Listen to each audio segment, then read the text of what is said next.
what's up YouTube? This is Sam from Stereo Warehouse again. This is a 2017 Dodge Challenger with a 5-inch screen, factory screen, with the climate control on it. We upgraded with this Pioneer head unit, 2550 modular head unit with the Apple CarPlay and Android Auto, and the Maestro module, of course. So this is how it works. We have the steering wheel functioning just fine.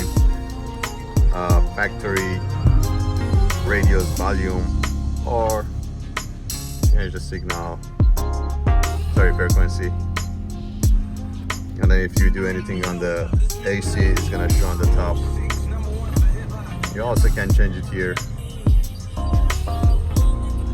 And if you put it on the reverse, we added a rear camera to this radio.